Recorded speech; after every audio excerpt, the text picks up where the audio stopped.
Welcome back to the channel, guys. We are so glad that you're here today. And today we are doing a throwback video to one that we did a long time ago, but you probably will not remember it at all. But it is going to be the story of us. We're going to be sharing with you some of our life story, who we are, and just how we came to be here on the farm and all of that. So if that interests you, sit back, grab something to drink, and we're just going to hang out for a little bit. Or even if it doesn't interest you and you've been having problems sleeping at night, this could be the cure for your insomnia. So click play and sweet dreams. So let's just back up and go back in time about 20, how many years has it been? How many years has it been? Since what? How many years has it been since what? Let's go back to when we met. Let's go back to when we met. That's what a lot of times I think people get to know each other by saying, how did you meet, right? Okay, how did we meet, so Texas Mom? Let's do that. Let's make this part one. How did we meet? And yeah, the story all around that. Okay. Your dog is vicious. Well, we met in community college because we were both bibliophiles. No, not really. I had no direction in life, and I was always taught you go to school to get a good education so you can get a good job. I believed the hype. Me too. And I didn't know what I was supposed to do with my life, so I said, you know what? The socially acceptable thing to do with my life is to go to college. Well, yeah, and I didn't have any choice. It was just a given that I was going to go to college. There was no choice in the matter. There was no decision. Yeah, and I had a complete autonomous choice to do whatever I want, and I didn't know what I wanted to do, so I went to college. And the only good thing that came out of my college experience is meeting my beautiful wife. Aww. Well, you went to college, you went to the community college for a year, then you went away to seminary for a year, and then you came back. Switched majors again. You switched again, and you kept taking full-time courses at the community college. Yeah. And you did that until we met. Yeah, and I continued doing it after we met. Well, and we continued, yes, in college after we met too. Yes, we got married in college. We were one of those crazy couples that got married in college, midstream of college, yeah. Yeah. So, okay, so where did we meet? So let's tell them, where was it, how was it? We met in Mr. DeFrank's public speaking class. Yes. My good hoop basketball buddy, Mr. DeFrank. So it was a public speaking class, and we had taken it together. It was both of our last semesters of college at the community college. We were both going to be transferring out to a state college, and it was our last semester of the year, and it was the spring. It was springtime. It was the spring semester. So we were in the same class the whole time, and we never spoke until the end, like the last month that we were in the class together. Probably, sounds right. It might have even been within those last few weeks. Well, go ahead, you tell the story of your... Well, the story goes, you know, I think it was the very first class we had in public speaking. Mr. DeFrank split everybody into groups of two. So me and Mr. DeFrank went to the same gym, and we would play after I worked out, I'd play pickup basketball for some cardio, and Mr. DeFrank was there, and Mr. DeFrank was the biggest basketball hack. Like, he was a fouling machine. He wasn't that tall. And yeah, he was incredibly small, and he was a terrible basketball player, and he was a complete hacksaw, and he was just a hacking machine, and he was this short, little old white dude. Oh, poor Mr. DeFrank. And so we're playing some hoops, and I said, hey, Mr. DeFrank, I said, hey, maybe the next time when we split up into like twos, you could kind of split me up with that cute looking Texas mom girl. But that was before she was Texas mom. And he said, well, Texas Dad. He called me Texas Dad, if you can believe that. And he said, well, Texas Dad, that is literally the only time all semester that I do that. So it stinks to be you, buddy. Right. So that's how that went. Yep. So fast forward to the end of the class, the end of the semester, and we were out in the hallway and we said hi to each other. I remember that. And then like there was like a break. The class had a break and we were in the hallway and we kind of said hi. And then something happened, a topic came up in the class that I was really uncomfortable with. And then I ended up being really upset by it, and later I left out of the class, and then we ended up talking that evening for a long time about the topic that was at hand, and it was just something really personal and just something that I really had struggled with. So we got talking, and this whole time in my life, I had really been seeking the Lord. I was really seeking salvation, just seeking the Lord. I didn't understand a lot of different things, and I was really praying hard to find somebody who could help me to understand the Bible better and just understand who God was better, and explain to me about heaven and hell and salvation and all that kind of things, because I had been through a lot up until that point, seeking salvation and not understanding truth. So you shared a lot with me that evening, and we exchanged phone numbers, and we decided to kind of become like Bible study buddies, and you were going to help me out to understand some Bible principles, topics, salvation, doctrine, all those kinds of things. So I was really excited because that was like an answer to my prayer. I was really desperately seeking the truth at that point, and I was really excited to have met you. And really, honestly, that's the only place that my brain was at that point. Like 100%, that's it. Like I wasn't even thinking, oh yeah, and he's cute or anything. I was just so focused on that was it.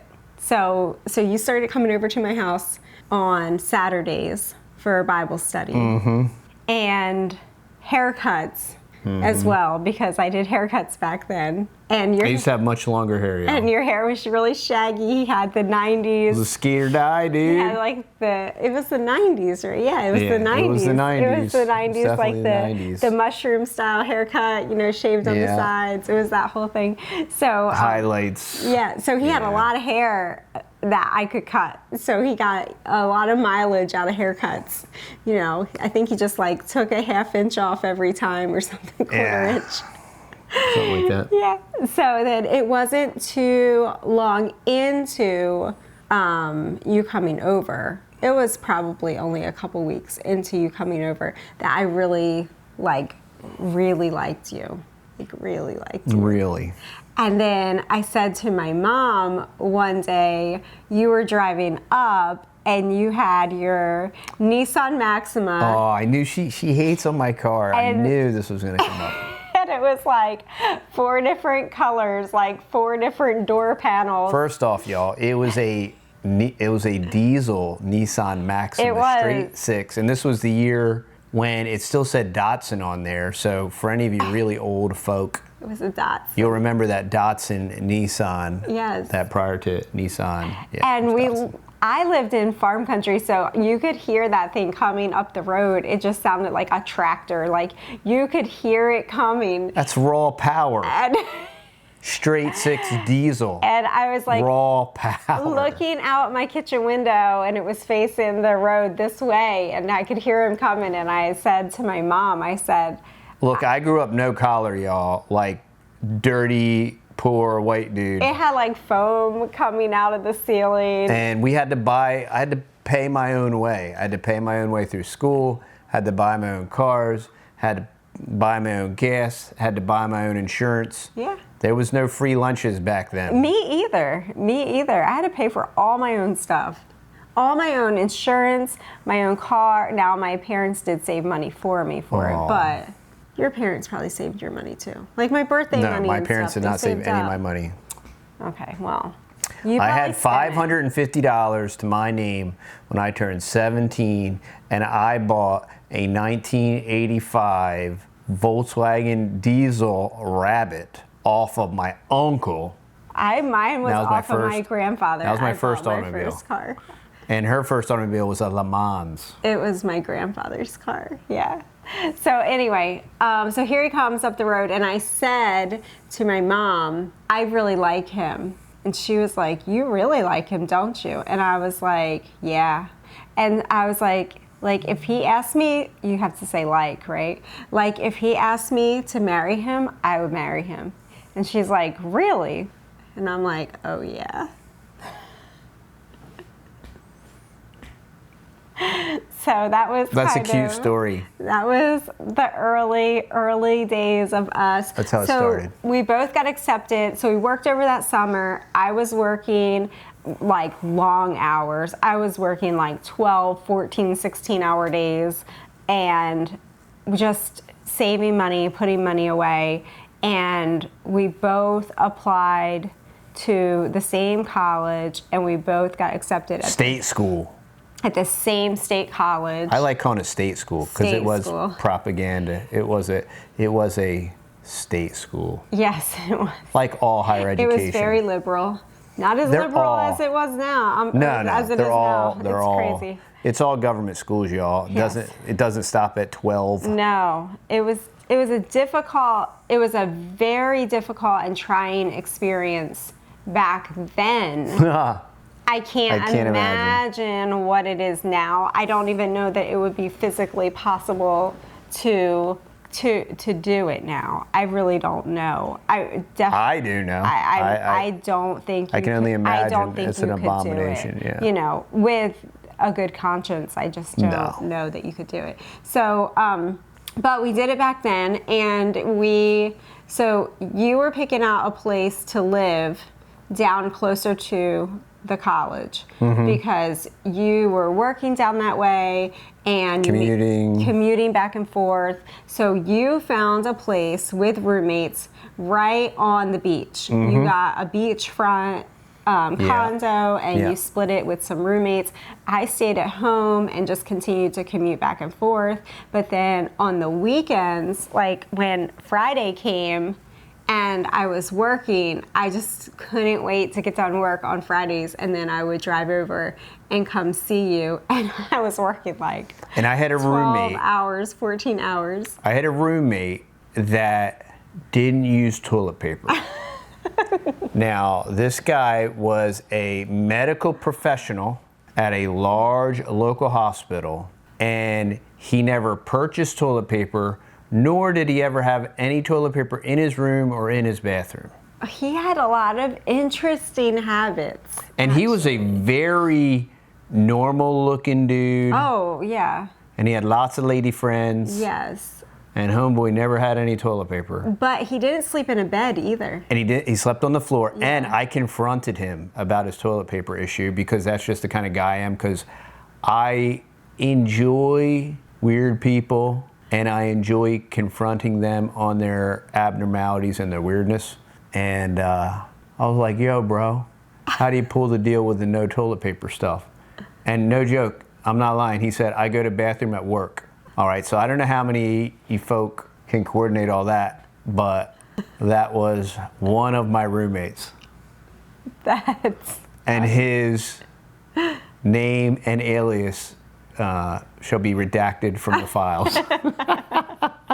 And I promise you, if you went to this guy and said, hey, did you know Texas Dad? He'd be like, Texas Dad? I don't know anybody from Texas. No. But he definitely wouldn't remember me, I promise you that. No. But so they were both medical professionals, and then you were just the college student there. And it was a really... And I was a super poor broke kid there. Yeah, it was really an awesome condo. And And so you had that for the whole winter Well, it months. wasn't a condo. It was a large house on the beach. Yeah. Into the early Yeah, it was a winter spring. rental. Yeah. And there's just so many memories there of just sitting there and watching the ocean and sipping tea and just talking, and I would just sit and listen to him, and I was just in love and just mesmerized. I just could not believe everything he knew and all the things, and I was just Oh boy. in love. So in love.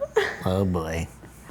So then, okay, so fast forward on to, so that brought us up to the spring. That fall, we worked through the summer. That fall, well, you were working the whole time. I was working the whole time. We were going to college full time the whole time. And we planned our wedding for that fall. So we got married on the beach, just a little simple wedding, and we paid for it ourselves. And my parents paid for the honeymoon, and we actually got to go away for the first time for both of us to leave the country. It was like a big deal. I mean, we really didn't do a whole lot of vacations and things like that as kids or anything. So I hadn't been to a lot of different places growing up. We didn't go on big vacations or anything like that. So it was a real big deal that we got to go away. And we went to Bermuda on our honeymoon, and we spent 5 days there. I like Bermuda. I liked Bermuda so much, I started researching what it takes to be a legal resident of Bermuda.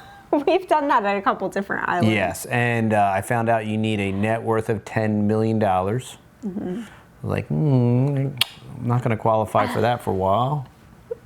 So that shot down my dreams of becoming a Bermudian. You would do that well, though, because you do the shorts resident of and the Bermuda. socks pretty well. Yeah. I do the British thing with like the tie and the shorts and the high socks up to my knees. You don't do the tie. With the combat boots, but with no tie and no collar. So we had a great honeymoon, and we came back and we had a place that we rented, and it was just a little efficiency apartment, and it was just perfect for us. It was fully furnished, which was great because we had nothing, and we were just poor college students trying to get by. And it was, I think everything was included except for what? I think it was all included. Everything was included in the rent. And so that's where we lived for the first 9 months that we were married. And then from there, we decided to use some of our student loan money and put a down payment on a house. Yeah, up to that point, we had paid out of pocket every semester. And I said to Texas Mom, I said, look, take every loan they'll give you. Because they were Sallie Mae subsidized loan. I said, we'll take all the loans and we'll use it to put 20% down on a house. Because we were both working full time. I was making $7.50 an hour, and it was incredibly difficult to save and all that good stuff. So we took our excess student loans and we put it into a house, put it into a down payment, and that's when we bought our first little 900 square foot house at the end of a cul-de-sac. In a neighborhood.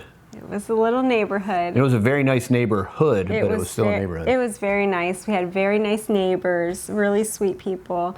And it was a tiny town. House. Tiny. It was the smallest and cheapest house in that town. Yes. Ever, literally. Without exaggeration. So we lived there for 2 years and went to church there and did everything. I graduated from college and I started working for the government locally there. And Whoa. Working for the government? I think you're like CIA. Okay. Texas Mom's a spook. Spooky dookie. So we both graduated from college in that little house. No, I didn't graduate from college. I graduated from college. I dropped out. He self-promoted himself and self-graduated. He's got he's got enough college credits for a PhD. Guys. No, I have, okay, so I have 129 credits. I was 1 credit shy of a master's degree. He's got 1 credit shy of a master's And they degree. wouldn't give me a bachelor's. They wanted him to have 1 more art class, and he said Oh, I no. had like 15. No more art Yeah, I class. started out as an engineering major, so I took all my sciences and math classes, and then I changed to business admin, and they're like, oh, you already have all your math and whatnot, so I had to take accounting twice. Long story short, they just kept roping me for more money, and I was like, eventually I was like, my wife's graduating, I'm done, I quit. And then I petitioned to graduate, and they wouldn't do it. So I'm like, well, that's cool, I ain't giving you any more money. No, we're done. I don't need your piece of paper. We're done. And you were totally secure in what you were doing at that point. You had moved I'm very up. secure in what I'm doing. You were very I'm very secure with myself. And you were moving up in that industry, Oh, yeah. in the financial field. You didn't need the college degree to do what you needed to do. Technically, I did, but I figured out a way around that, yeah. Okay. Because when they hired me, they thought I had a college degree. And then when I told them I didn't, that's how come I was making $7.50 an hour. But you didn't stay making $7.50 Correct. an hour. That's correct. And we were both doing pretty well. I had graduated. I had a job working for the local government there, just doing different things with the elderly, and I really, really loved it. I loved working with older people. And yeah, I mean, life was good. We went on a couple vacations. We were living high on the hog. We were living pretty high on the hog then. I mean, it was just us, so Yeah. It was pretty easy at that point. And Very easy. and then a couple years into it, we found out that our house, the real estate market, went nuts. Like, it went bonkers, like shot. Like, kind of like right now, y'all? Kind of like now, yes. So we called the realtor that we had bought the house through, and we asked him if he would come out and appraise the house or whatever, because we had done some things to improve it slightly. I mean, we did some cosmetics type things for it. And he told us what the house would sell for. Well, I mean, it was a lot more than what we had bought the house for, like a lot. And we were like, if you can get that for the house, sell it. That would be great. Yeah, like 50% more. Yeah. So he... After 2 years. Yeah, so he listed the property, and that weekend the house was sold. I mean, it was just, it sold so fast. So we were able to really cash out on that house and put all of that money into our new house that we bought. And the new house was way bigger and just had more land. Way more expensive. Way more expensive, but we had money down on it, and it had 5 acres of land that it came with, and it was the outskirts of town, so it was really much more private. We didn't have any neighbors around us or anything like that, so it was really nice. And that's where we first learned to get our feet wet with homesteading. We really cut our teeth on that property. We had little dairy goats, we had mini Nubians, and we had chickens, and we had ducks, and we had some little gardens going. Ponies. We had 2 little mini ponies, and you had some blueberry bushes in the back. And what else did we have? That's when I could grow blueberries. Yeah, the blueberries, they loved it there. I haven't been able to grow blueberries down here. What in the world? And I had a little garden out front too. I had dug up a little area to do a garden, and it was just fun. We were just really growing. We learned how to start prepping, how to start putting away bulk foods, start buying stuff in bulk. We learned how to eat simply, how to eat whole foods.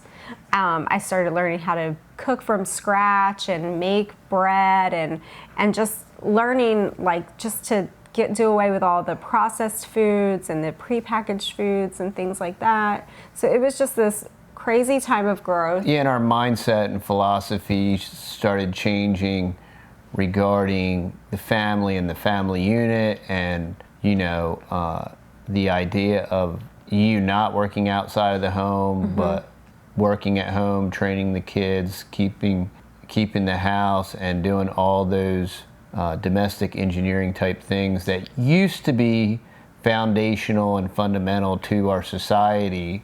We developed a very strong commitment and conviction about that, and decided to do that, and the Lord really blessed that. Very thankful for that. And that was all, it's all fits hand in glove. I mean, that's how you do that stuff. That's how you learn how to cook from scratch. That's why you don't have to eat out every night, because you're not both getting home at 5 and picking this kids up from school, or picking the kids up from aftercare, or running the kids to some idiot sports thing or whatever. Because then you just don't have time to. You don't have time to do anything, so you eat some McD's. Sure. Yeah, or some other trash, Arby's or whatever.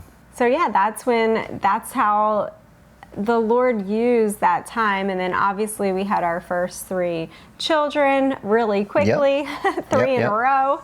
And so filled the big house. So we were able to fill up that big house pretty quickly. And it was just that time of growth and growing, and just really, coming into these convictions of a family, and me being a keeper at home, and pouring all of my time and energy into training the little ones and teaching them, and just spending a lot of time, all of my time. Yeah, and we grew so much, I think, that we looked around and we said, you know what? I think we got to get out of here. This place is nuts. The culture's nuts. Society in general is nuts here. I didn't have any other stay-at-home moms. I had one other, the last year that we were there, I made friends with 3 different families, finally, but that was just within the last year or so that we were there. We had friends, we had people we were friendly with, but for the most part, there were no stay-at-home moms. Everybody worked or put their kid in a Christian school, or private school or public school, and then they were working, and it was just like, it was just a different culture. The whole thing was just really fast-paced and a different culture, and it was a very lonely place to be, because nobody was doing what we were doing. Not just with the homestead stuff. I mean, nobody was doing that, but nobody was doing just the family-focused, single family, income. Single income, just the way that society used to be before, Bretton Woods and the removal of the gold standard and the systematic self-destruction of Western society, which were finally through the birth pangs, and we're at the end of the death of Western society, that started in the Frankfurt School and critical theory, which led to critical race theory, which actually stemmed from higher and lower criticism and the search for the historical Jesus and all that stuff. So, I mean, if you're all down with like all that, the search for the historical Jesus and the critical text and all that good stuff, I mean, here we are. These are the fruits of all that higher and lower criticism.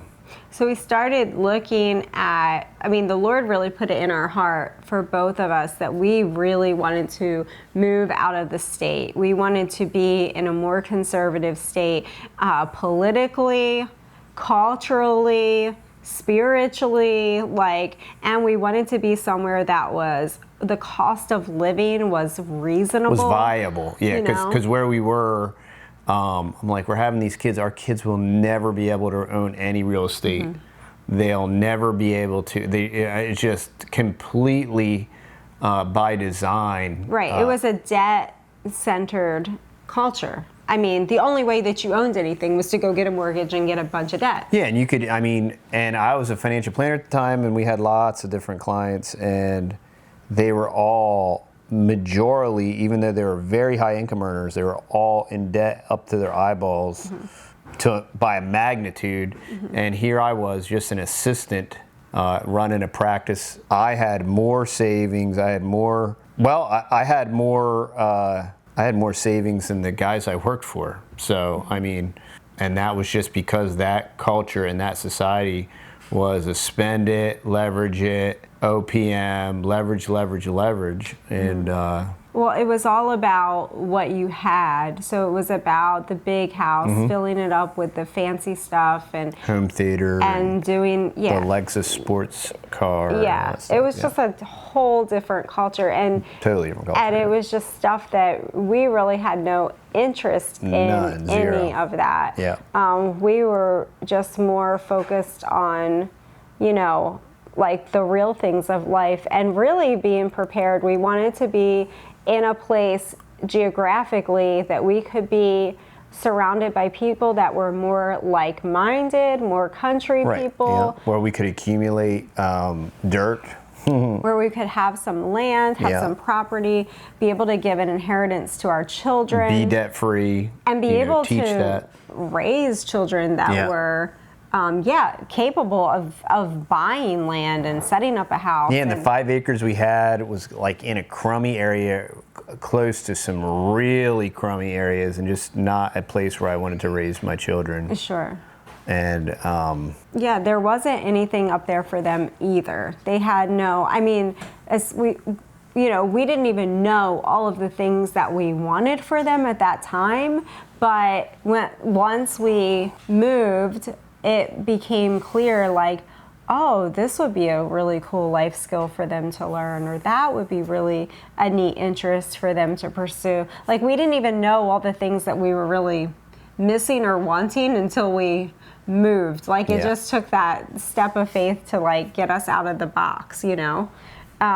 So we looked at several different states. We looked at, do you remember? Oklahoma. We looked at Norman, Oklahoma. We were going to vacation in Norman, Oklahoma. We looked at Arkansas. We looked at Florida, right? Where else did we look? Idaho. Oh yeah, Idaho, Montana. Montana. Yep. Too cold. Yeah. We were pretty big on Montana for a little while. Yeah, I read a lot of Joel Scalzo, you know, the whole redoubt idea, the redoubt idea concept, and it's like it's just too cold up there. And if we're gonna, and we weren't growing food or anything at the time, but I'm just like, you know, growing season's too short, and if we're gonna grow food, we need to be someplace warmer, and I kind of like warmer places anyway, and it'll give us a longer growing season, give us more opportunities. So that mixed Idaho and Montana. And then we were looking at freedoms, like personal freedoms, like your freedom to homeschool without legislation, your freedom to, or state interference, your freedom to defend yourself. So the Second Amendment rights. And I think that was pretty much the top two things that we were looking at. And I mean, Texas just won because... And medical freedom. I was spooked by Montana's prohibition of medical sharing, which I thought was super creepy and weird for Montana. Yeah, we do Christian medical sharing. We've done that. Samaritan, through Samaritan Ministries for many, many years now. Very long time, And for most of our married life, actually, and it's been a blessing. Huge blessing. And so we wanted different things. We knew what we wanted, and we chose Texas based on those principles and those things. Criteria, so we love and appreciate deeply, greatly where we are, and it's changed a lot in 8 years. It has. But the whole world has changed a lot in 8 years. It has changed a lot in 8 years, but it hasn't changed as much as the rest of the world. It has not, and it's going to take a long time. It's going to continue to change very slowly, and I think geographically where we are, people are still very much agricultural. They're still attached to the land. They're still attached to their cows. Well, before we moved, I predicted, because of all the social engineering and what the social planners were doing and obviously still are doing, that the country was going to balkanize, okay? And, you know, our country will either balkanize, or it'll just be a straight up civil war. And even if there is a civil war, it'll still be a balkanization, thanks to Abraham Lincoln and our more perfect union. And they're socially engineering all this now, trying to give the power back to the states, and all this usurpation of mayors taking undue and unjust authority over everything, tyrannical nonsense. But that's all by design, by the social engineers.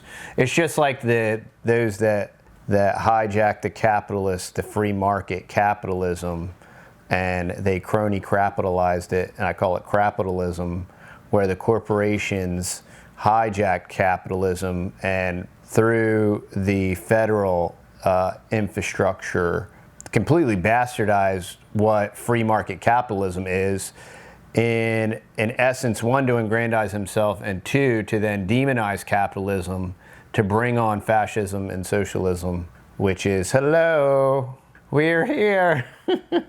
So, and that's all because people don't know history. You know, it's like what's his name now? His name was Zelensky. It used to be, it's Slobodan. Well, I almost said Milosevic. It's like the guy in the Ukraine, whatever his name is.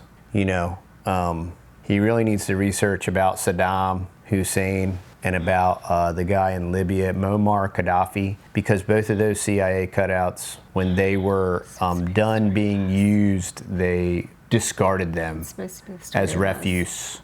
So that's what the CIA does. Sorry. So we got here and we got to Northeast Texas, and we are super duper thankful, incredibly thankful for where we are, incredibly thankful for the culture, the community, the conservativeness of the people, the mindset. We appreciate all of our liberties and rights and private property.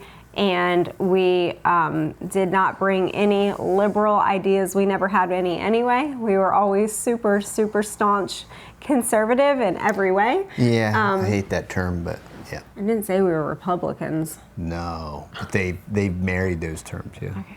All right, y'all. Well, I hope you enjoyed this video. And stay tuned for part 2, 3, 4, 5, 6, 7, 8, 9, and 10.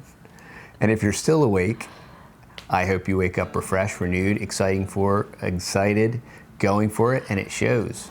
And every time I hear these words, I think of more happiness. Okay. More happiness. Okay. You're great. Sorry. So that's the story of us and how we met and got married in the early years, and then getting here to Texas. And we just wanted to encourage y'all, because we know there are people all over the country now, and you have your own ideas and your own principles and your own convictions, and we just encourage you that you should definitely put it as number one on top of the priority list to get to a place, if you're not already, get to a place where you are somewhere where it aligns with your belief system, culturally, spiritually, that there's the economics are in place, that you can provide for a family, that you can get some dirt, that your children will have some dirt. It's just really, really important. That's what was important to us anyway. So you have to decide whichever things are important to you, and prioritize those things, and then get there if you're not there already. So with all that said, I think you know the whole story of us. And we're so glad that you joined us, and we hope that you will join us again next time, right back here on the farm. See you guys. See y'all. Bye. Bye.